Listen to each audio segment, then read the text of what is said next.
Break के बाद स्वागत है आपका। राज्यसभा में बीजेपी समेत पूरे विपक्ष ने फोन टैपिंग और जासूसी को गंभीर मसला बताया। साथ ही विपक्ष ने सरकार से ऐसे कदम उठाए जाने को जरूरत बताया जिससे दोबारा इस तरीके के मामले सामने न आए।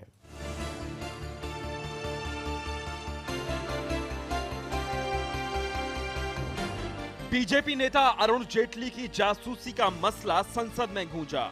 गृह मंत्री के बयान पर सफाई मांगते हुए बीजेपी के वरिष्ठ नेता एम वेंकैया नायडू ने कहा कि एक बेहद गंभीर मसला है। सरकार को यह बताना चाहिए कि किसके कहने पर जेटली के फोन को टैप किया गया। नायडू ने कहा कि पहले भी इस तरह के मामले उठे थे। सरकार को बताना चाहिए कि पूर्व में जो मामले उठे थे उनमें क्या कार्यवाही की गई।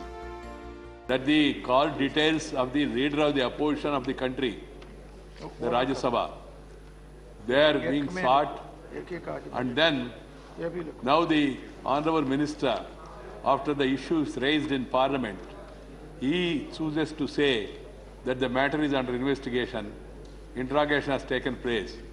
Sir, we are living in 21st century. Government of India has got all wherewithal to find out what has happened, but unfortunately the minister's statement is nothing but like a reporting of a station house officer. BJP के मुख्य प्रवक्ता और राज्यसभा सांसद रविशंकर प्रसाद ने गृह मंत्री से जानना चाहा, क्या जासूसी एजेंसी ने सरकार से इजाजत ली थी? क्या कोई सरकारी एजेंसी भी जासूसी में शामिल थी?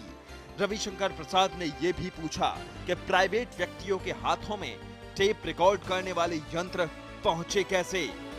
एसपी महासचिव राम गोपाल यादव ने गृह मंत्री के बयान पर असंतोष जताते हुए कहा कि सरकार को बताना चाहिए कि इन कॉल डिटेल में कौन कौन शामिल रहा है। उन्होंने कहा कि ऐसी खबरें हैं कि 100 बड़े नेताओं के कॉल डिटेल खंगाले गए हैं। राम गोपाल यादव ने सुझाव दिया कि ऐसा प्रावधान किया जाना चाहिए जिसमें सभापति की अनुमति के बिना राज्यसभा के किसी सदस्य के फोन की टैपिंग नहीं की जा सके। देश के बहुत बड़े पॉलिटिकल लीडर के कॉल डिटेल्स की जरूरत किसी कांस्टेबल को क्यों पड़ी? कौन वो व्यक्ति हैं जो इन कॉल डिटेल्स में इंटरेस्टेड हैं? 1500 रुपया एक कॉल डिटेल का लेता था, एक कॉल डिटेल।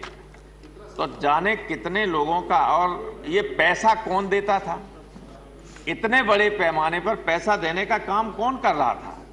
कौन इंटरेस्टेड था अरुण जेटली जी के कॉल डिटेल जानने की? केवल अरुण जेटली जी की नहीं, संदेह ऐसा है कि इस पार्लियामेंट के, संसद के दोनों सदनों के 100 बड़े नेताओं के कॉल डिटेल्स खंगाले गए और ना।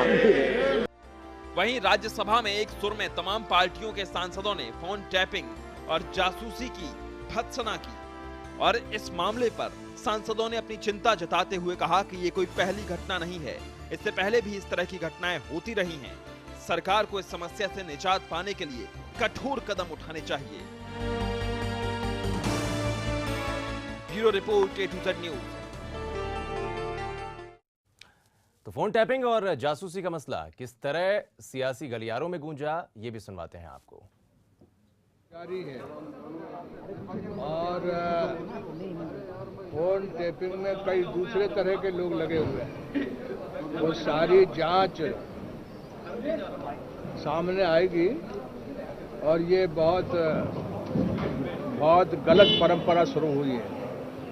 लोग पैसे दे करके, हायर करके जो बगिंग करते हैं उनको हायर करते हैं।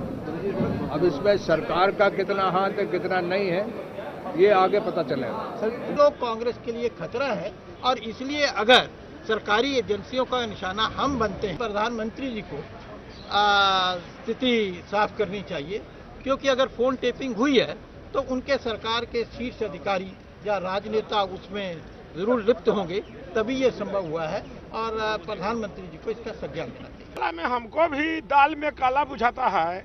अब बीजेपी वाला ज्यादा लोग है तो हेराफेरी वाला तो RSS वाले लोग ज्यादा करते थे, तो एक दूसरे का सब उसी में करवा रहा है क्या? सुना है गिरफ्तार और कुछ हुआ है, और उन जेटली का भी कुछ हुआ था सुने हैं, तो इसलिए कुछ हमको दाल में काला बुझाता है। ये लोग क्या भीतरे भीतरे बतियाता है और फिर एक दूसरे के पीछे भी लगा हुआ है धरपकड़ की, कुछ बुझाता है पेच इसमें।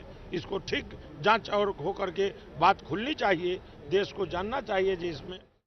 तो हमने पड़ताल करने की कोशिश की इस मामले के तमाम पहलुओं की, लेकिन शायद अब कोई टिप्पणी करना जल्दबाजी होगा क्योंकि मामला जांच के दायरे में है और उम्मीद की जा सकती है कि जांच आगे बढ़े और दूध का दूध पानी का पानी हो और साफ हो जाए कि आखिर घर का भेदी कौन है। तो फिलहाल विशेष में बस इतना ही, लेकिन आप तमाम खबरों के लिए बने रहें A to Z न्यूज़ के साथ, जहां खबरों का सिलसिला लगातार जारी है।